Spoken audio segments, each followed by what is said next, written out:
supprimé? Ah ça je sais pas, j'ai pas connu celui-là. Ah donc du coup, il n'y a plus de marché ici alors? Ici, là, non, je pense pas. Faut se renseigner. Ils l'ont supprimé. Ils l'ont supprimé. Ah Ils l'ont ouais. supprimé. Il y avait un énorme marché, quoi. Tu sais, ça partait de tout en haut. C'était le plus grand marché parisien. D'accord. Et il y avait quoi là-bas? Ben écoute, ils vendaient fruits et légumes, Ah, c'était un marché. Levi's, jeans, fringues. Ok. C'est là où on achetait nos premiers les Santiago et tout. D'accord. Paris, quoi. Et tous ces cafés qui sont là, ce sont les Algériens Qui ont repris. Voilà. D'accord. C'est Donc eux, c'est là. Paul, si ça se dérange pas, on va commencer l'interview. Ben oui. Par rapport au livre, alors hip-hop, Art Legend History, le tome 1, Ouais. t'as commencé à l'écrire quand? Eh bien écoute, j'ai commencé à écrire ce livre il y a environ 11 années. D'accord. Je l'ai maturé dans ma tête, voilà. Je l'ai, comment dire, je l'ai presque dire emmuré. Voilà. Et je l'ai décloisonné véritablement à partir de 2010. J'étais en train D'accord. de faire une formation en BPGEPS, parce que je suis travailleur social. Grosso modo, on va dire, je suis éducateur spécialisé, on va dire, au sein de la ville de Paris, au sein du CSVP. Et au-delà, on va dire, c'est une activité professionnelle, une activité, si je dis une activité alimentaire, il ne faut pas que ça paraisse Oui. voilà, Oui, péjoratif. voilà. Mais à côté, j'ai toujours, en parallèle, développé mes activités culturelles parce que je suis comme beaucoup de mes confrères, beaucoup d'amis d'enfance, né pour ça. Hein. La musique, la peinture, la littérature. Et donc tu fais tout ça? J'ai fait tout ça, oui. D'accord. Oui, absolument. Non, la peinture, non, parce que j'ai été modèle pour peintre, pour des peintres artistes contemporains. Ah oui, tu as même reconnus. connu Basquiat, toi? Absolument. Basquiat, en disant que Basquiat, j'ai failli le rencontrer. Au moment où je devais le rencontrer, il n'a pas pu venir à Paris parce qu'il était gravement malade, en fait. Mais j'ai assisté. C'est à quelle époque, ça? Ça, c'était aux alentours de 86, Et toi, 88. tu étais déjà à Paris à ce moment-là? J'ai commencé à être modèle en 83-84. Ici à Paris? Ici à Paris, ouais. Et oui, parce que moi, je suis arrivé à Paris en 78. Je suis arrivé à Paris un 12 août 78. Mais pourquoi tu es venu ici, toi?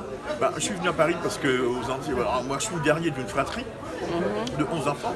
Ah oui, la fratrie Beuve, en Fratrie fait. Beuve, il y C'est a Paul Beuve, Beuve, les Paul gens. Beuve, Paul Pochon. Beuve, c'est lui qui a écrit le livre. Paul Beuve. Et donc Le aussi, tome 1, en préparation, le tome 2. Voilà, mais une famille tentaculaire, Paul Beuve, Pochot, Herman, Rosier, Nagera, voilà, on est et j'en oublie, hein, vous voyez, voilà. Jourson, comme tu le sais, je suis un afro-caribéen convaincu, tu vois. Ouais. Je dirais même investi. Ma grand-mère est d'origine dominicaine, grand-mère maternelle. Mon père, on nous laisse à penser qu'il aurait peut-être des origines plus ou moins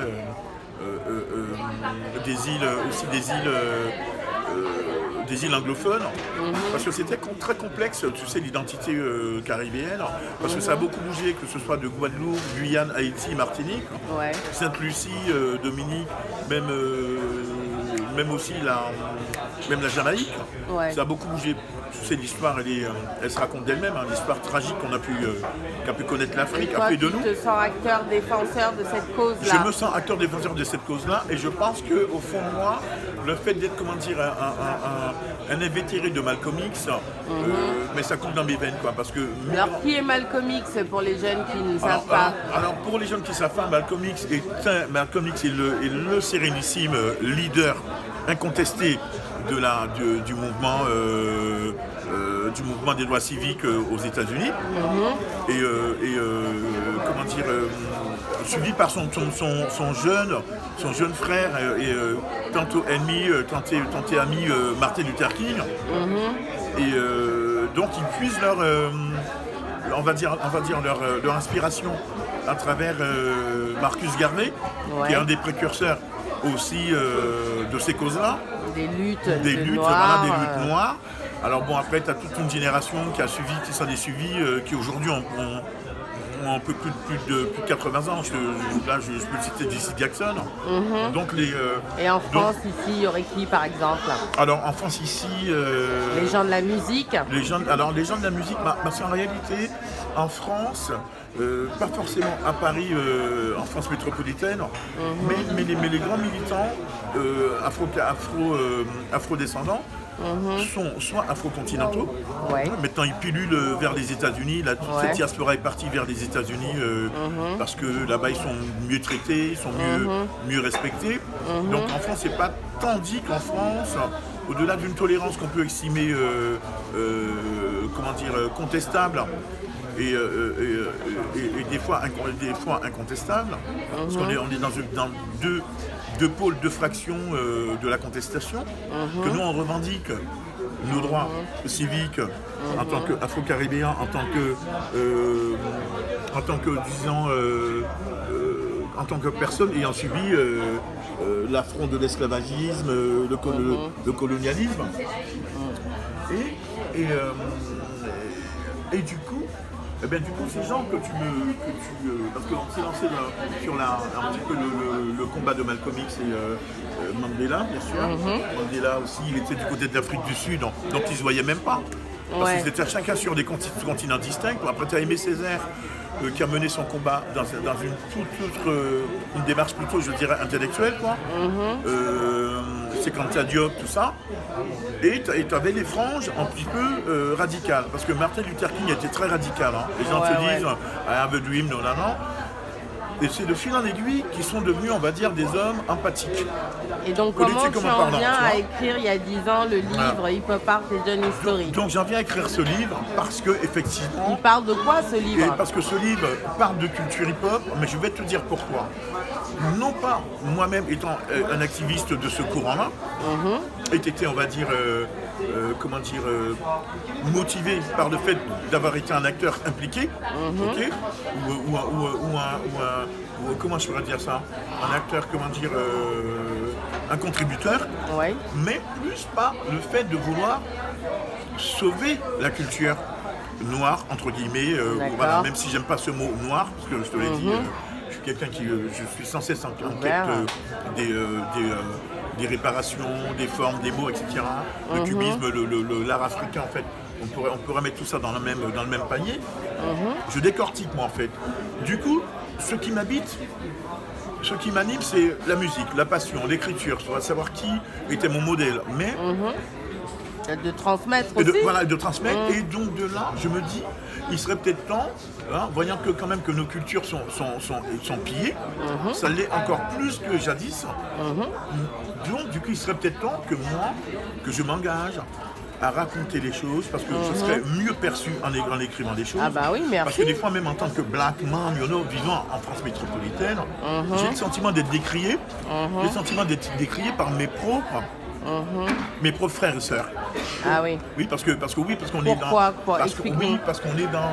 dans l'identité, comment je pourrais dire ça, l'identité primo-occidentalisée dans une forme de comment je pourrais dire ça, tu sais, la Black Division, ok.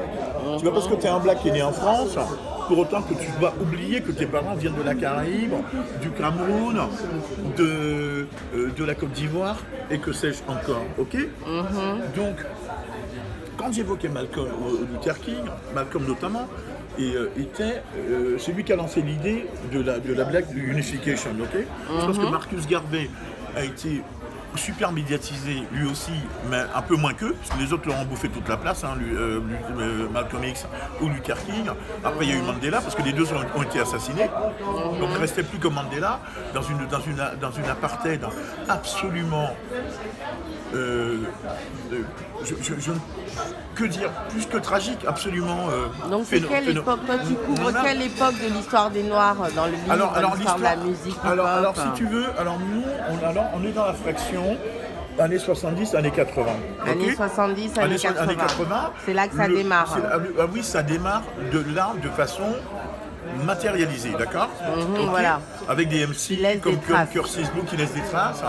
Et donc les effluves, les effets, comment dire, de ces influences-là, eh bien, sont nés du mouvement Woodstock, sont nés de la Beat Generation, sont nés aussi de la beatpoétisation, qui viennent pas forcément que du courant afro-intellectuel. Hein. Parce que là aussi on évoque, on va dire, la révolution de Harlem, etc. Parce que les États-Unis, ça va très vite. Hein. Les États-Unis, c'est pas Joséphine Baker à Paris, qui elle est sexy, magnifique, une femme intelligente, beaucoup de talent, mais que tous les hommes blancs ont envie de sauter parce que voilà. Donc elle était un petit peu dans la, malgré quand même qu'on ait dit qu'elle a plus transfiguré, l'aspect banane, peau de banane là, autour de la taille. Mais il y avait néanmoins aussi quand même le précepte banania, tu sais. Ils ont voulu... voilà.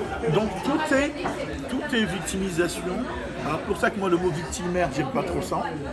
Mais tout est victimisation de l'autre qui vous pousse à vous mettre dans une lutte quand même qui se dit victimaire. Hein.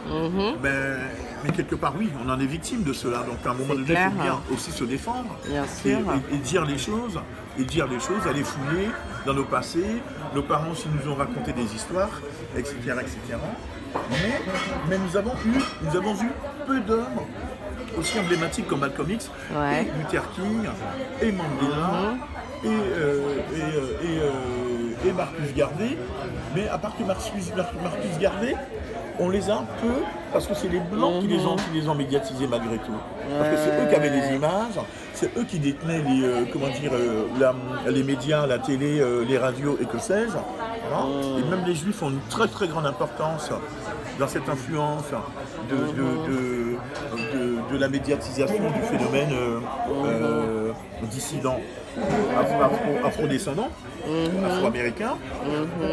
Et bon, tu sais, tu as fait là aussi. Tu as des gens comme Fela, Myriam Makeba. Bien sûr. Mais ça reste quand même des gens jeunes.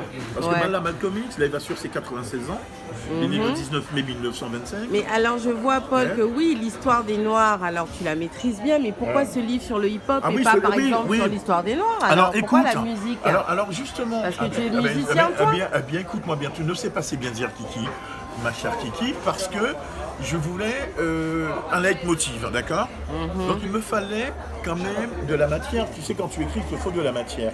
Et il m'a semblé plus percussif, plus motivant d'aller raconter à travers mon expérience de passionné de la musique, de la danse et que sais-je, pour pouvoir un petit peu quelque part mettre une petite note de préservation culturelle. Parce qu'aux États-Unis, ou en Angleterre, là où tu as vécu, tu sais que tu peux trouver des ouvrages, les Marianne Angelou, les Toni Morrison, toutes ces femmes, les Betty Davis, Miles Davis, James Baldwin. Tiens, j'ai oublié de le citer lui. Ah là là, j'ai cité les autres, mais lui c'est le plus féroce. Hein. Et il était certes gay, homosexuel, quoi, mais mettons les mots à leur place. Hein. Mais plus macho, plus déterminé que lui, il n'y avait pas.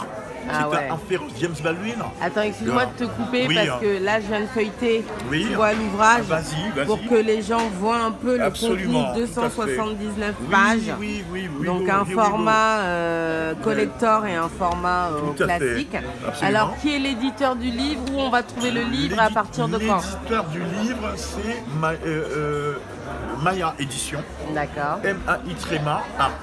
D'accord. Non pas Maya, M-A-Y-A, faut bien. Voilà. Maya, M-A-I-A. Voilà, ils sont très doués pour tout ce qui est crowdfunding, tout ça, mise en vente en ligne, etc. Donc le livre, il sera où après? Chez Amazon, la Fnac, les librairies? J'ai pas encore la liste exhaustive, donc mais on reviendra. On y reviendra. Mais déjà, il est vrai qu'on le trouvera chez Amazon, à la Fnac, ou d'autres, peut-être dans d'autres. Toi, tu sais, Pascal, où il sera le livre?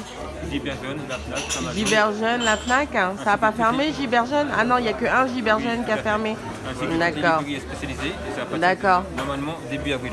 Début avril, librairie spécialisée. D'accord, bon, on donnera plus d'informations à ce moment-là. La date officielle de la sortie du livre, la date, on le saura, mais en ta présence, parce qu'on aura l'occasion de contacter Pierre-Antoine, le responsable de My Édition. Hein, d'accord. Le directeur du Et puis alors avec le livre, alors il y aura une expo aussi. Alors livre, oui. Avec la mairie de Vitry. Alors l'expo. Alors parle-nous de ton engagement avec la mairie de Vitry. Alors parce que ça fait longtemps. Si tu veux, la mairie de Vitry, oui, c'est un engagement qui court sur les. Petit à petit, qui court sur les 20 ans, ok, ouais. 2004, plus exactement. Parce qu'il y a eu quel projet à ce moment-là? Parce qu'à ce moment-là, si tu veux, il y a eu un événement tragique qui s'est déroulé à Vitry, à Balzac. Une jeune fille a été brûlée vive au nom de Soran Benziane. Ah oui. C'est vite. Donc mes enfants à l'époque, donc ça a traumatisé, on va dire, quasiment la France nationale. Tu sais, ouais. Pas que le secteur 9-4, district Vitry-Balzac. Hein. Donc, et moi, j'étais à ce moment-là dans mon business en tant que coach beatmaking, coach hip-hop. Hein. D'accord. On va dire oui, beatmaker, non, parce que je ne sais même pas comment dire. Et développeur, développeur d'MC depuis quasiment... Et alors, tu as développé qui notamment? Depuis quasiment plus de 15 ans. Parle-nous de ton travail dans la musique ici en France. Alors moi, j'ai fait une formation de jazz en tant que batteur. Avec mon vieux Mariano, père à son âme, qui est décédé, mes potes d'enfance, Ali Adour, Franck Chalus et que sais-je. Donc ils ne sont pas allés jusqu'au bout du cursus. Donc on n'était plus que deux à poursuivre parce que la musique ça nous passionnait et puis on voulait pas, après avoir fait tant d'efforts, on ne voulait pas abandonner en chemin. En revanche, pour combler ce déficit d'apprentissage et de la musique, mon neveu Mariano, qui lui était censé être pianiste, le claviériste du groupe, qui était quand même aussi un génie de l'informatique, qui était un foulet que lui, tout ce qui est électronique. J'ai quelques petits génies dans la famille, qui sont tous doués pour l'électronique, donc c'était l'avènement de l'informatique, parce que nous étions tous rivés sur nos Atari, Commodore, tu sais, les premiers ordi. Même Minitel, on a même tenté aussi d'aller fouiller dans nos Minitel pour savoir qu'est-ce qu'il y avait de si mystérieux dans ces boîtes à idées, quoi. Et donc de là, Mariano nous a un petit peu tannés, sachant qu'il avait un fort caractère. Et on savait très très bien que lorsque ce monsieur-là se mettait à nous engrainer, à nous embarquer dans une idée fixe qu'il avait, quoi. C'était mort. Donc on voulait pas arrêter la musique. D'accord. Le saxophoniste a arrêté, le guitariste Georges Casano a arrêté, Franck Chalus il a arrêté le sax, Mariano il a arrêté le clavier. Mais c'est dit par contre je vais transformer mon apprentissage, les bases que j'ai pris au clavier pour monter un home studio et pour commencer à développer les premiers MC rappeurs, tu vois. D'accord, donc sommairement, comme il ne reste plus beaucoup de temps, alors, sommairement, qui vous avez formé et donc pourquoi la ville de Vitry en particulier? Alors moi, pour conclure sur la musique, moi j'ai étudié la méthode Agostini au niveau de la batterie, percussion et tout. Et donc de là, j'ai rencontré quand même pas mal de gens, de futures légendes, en la personne d'Angélique Kidjo. D'accord.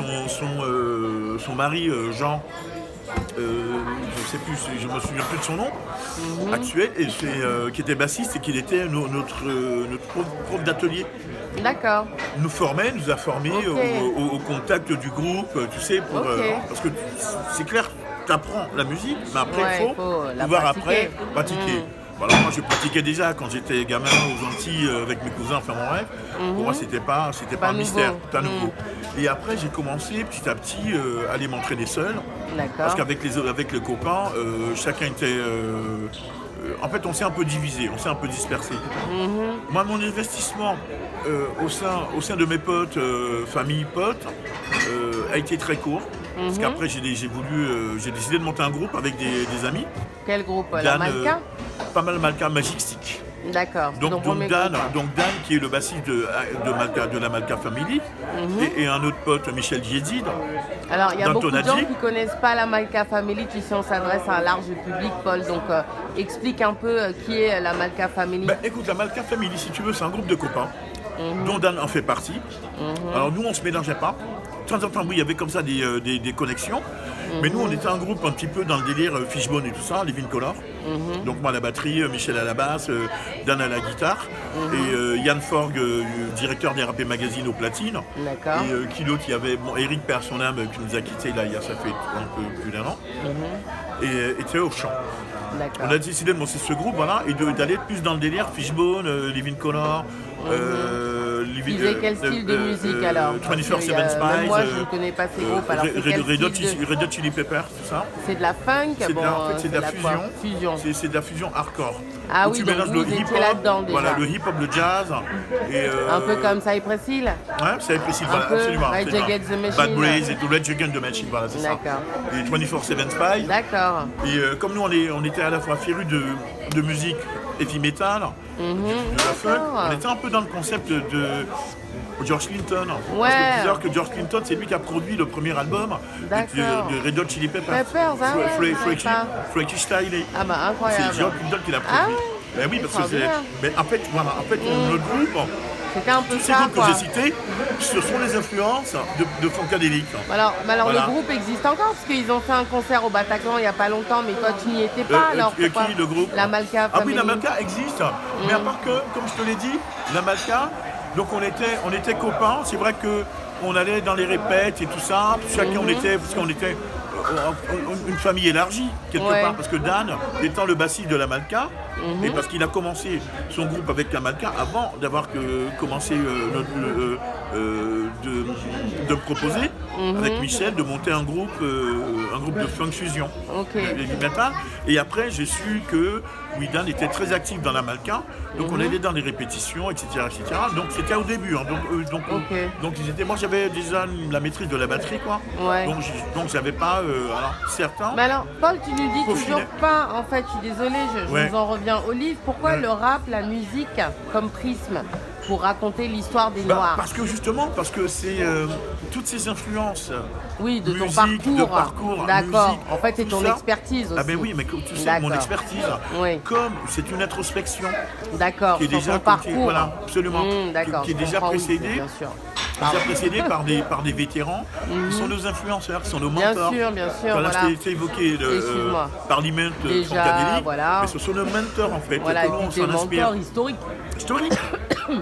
George Clinton, il a même fait d'ici 80 ans. Voilà. J'estime qu'il n'est même pas vieux. Parce que moi, je le voyais, quand tu dis George Clinton, logiquement, on peut dire qu'il a 90 ans au minimum. Non, il a que 80 ans. Donc il est plus jeune que mes grands frères. Il est jeune, mais c'est des gens qui ont commencé la musique. Ils avaient 15 piges, 16 ans. Tous les musiciens que tu vois, que ce soit le Bootsy Collins, qui fait partie de l'école Funkadelic, qui a joué avec James, il avait 16 ans. Tout ça, ce sont des musiciens hors pair qui ont commencé, qui sont précoces. Parce qu'aux États-Unis, tu avais Little Richard, Prince, les Jackson 5. Ils sont déjà sur un piano dès l'âge de 3 ans. Ah bah oui. Ils deviennent des virtuoses. Little Richard, c'était un virtuose à 5 ans. Prince, pareil. Quand on te dit ça, tu dis mais non, c'est pas possible, mais non, lui il est dans sa poussette. Non, mais non. C'est-à-dire qu'ils faisaient des trucs de fou. Et il n'y a pas que eux. Stevie Wonder. Aussi, et voilà, donc du coup, quelqu'un qui est aux États-Unis à 17 piges et joue dans un groupe, on peut le considérer déjà comme étant un vétéran. Oui, bien sûr. C'est pour ça que je te dis que le George Clinton a 80 ans, il faut lui rajouter 20 ans en plus. C'est comme s'il avait 5 ans. D'accord, je vois. C'est pour ça qu'on a dit que Michael, il est dead, mais il était dans le corps d'un type qui avait moins 80 ans. Tu vois? Parce qu'ils ont une maturité de dingue, ils ont la maîtrise. Et nous, on a un peu ça aussi en Afrique. Et dis-toi bien que ça vient d'Afrique maintenant. Voilà. Mais on a vu qu'ils ont laissé l'Afrique dans un tel état de démantèlement, lié à la cause d'esclavagisme. Du coup, en fait, c'est la Renaissance. D'où l'expression la Renaissance de Harlem.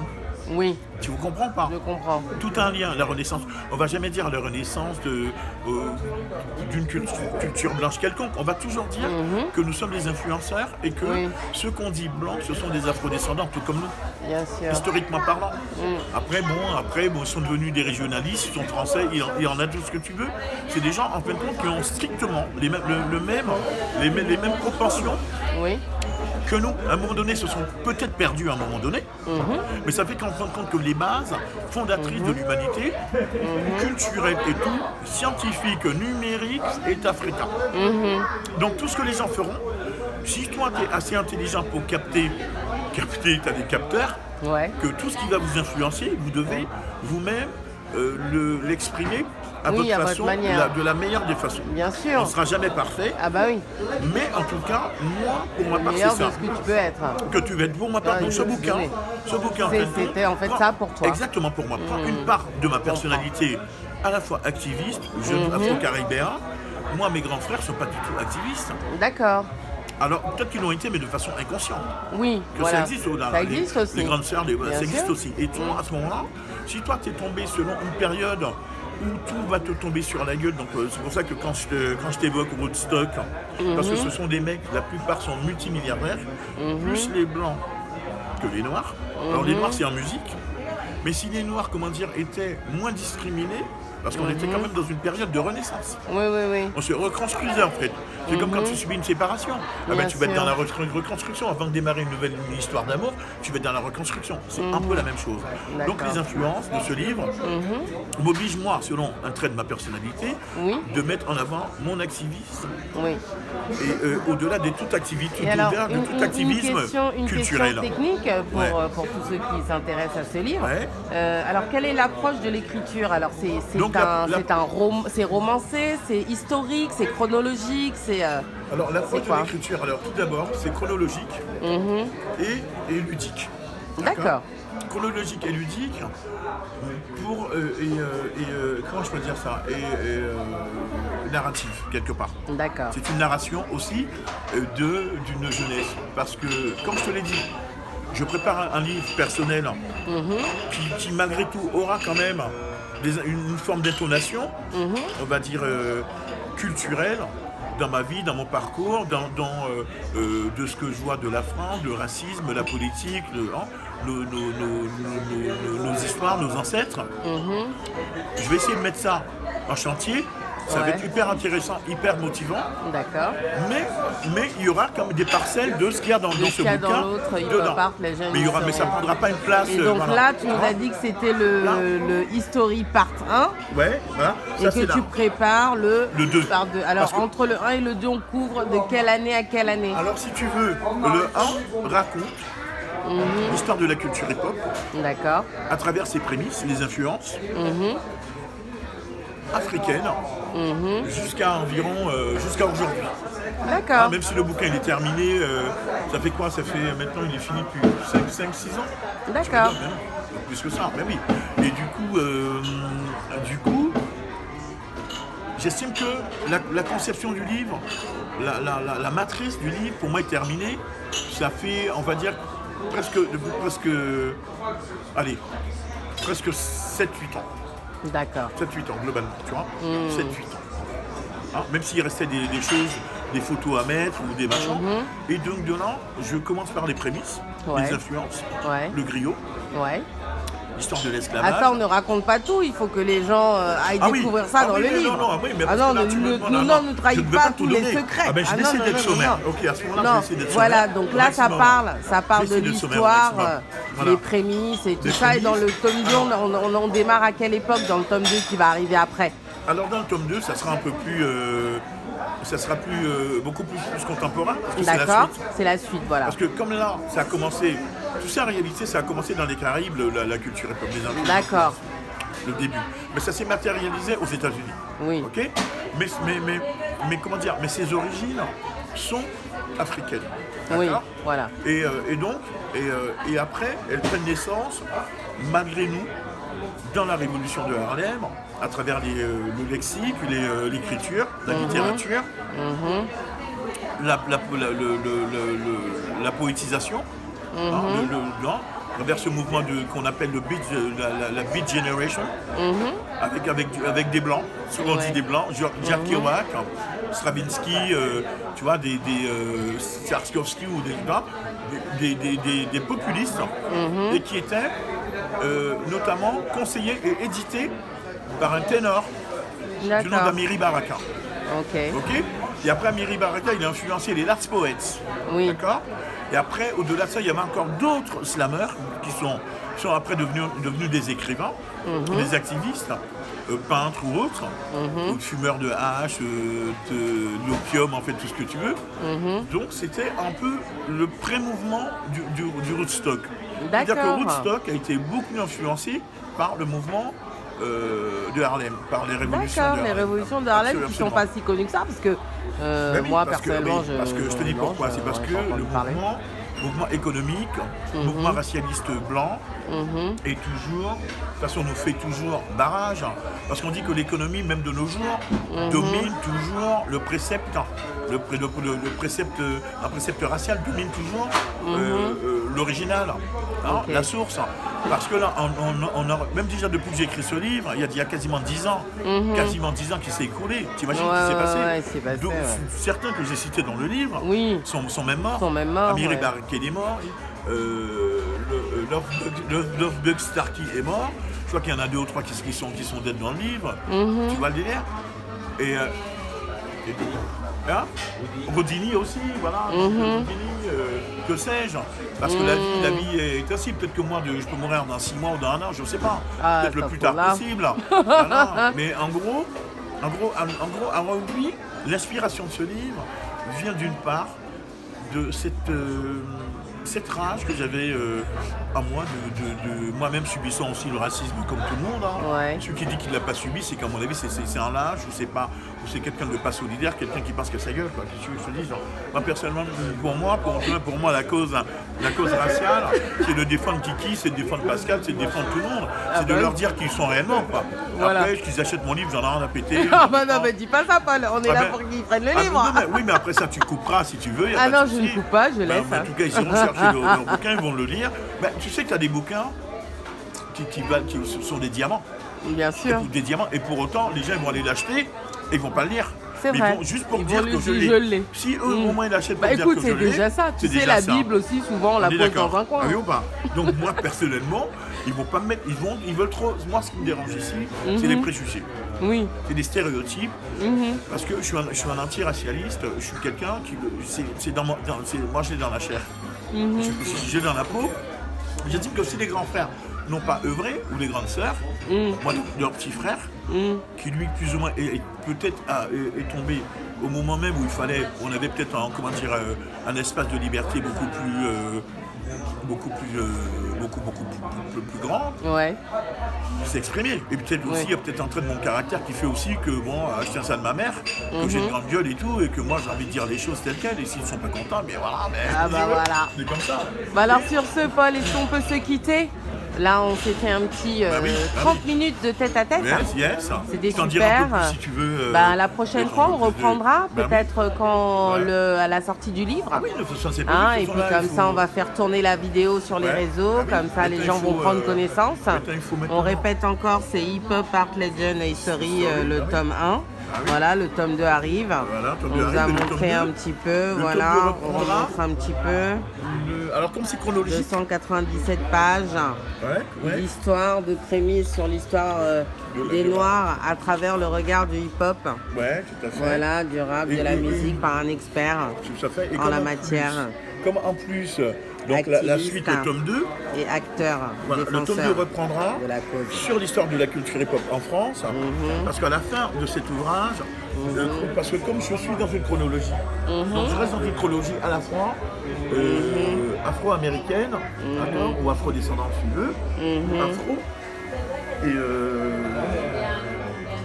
dans la continuité avec l'histoire de la culture hip-hop en France. Ça aurait pu être Berlin, l'Autriche ou la Pologne. D'accord. Mais là,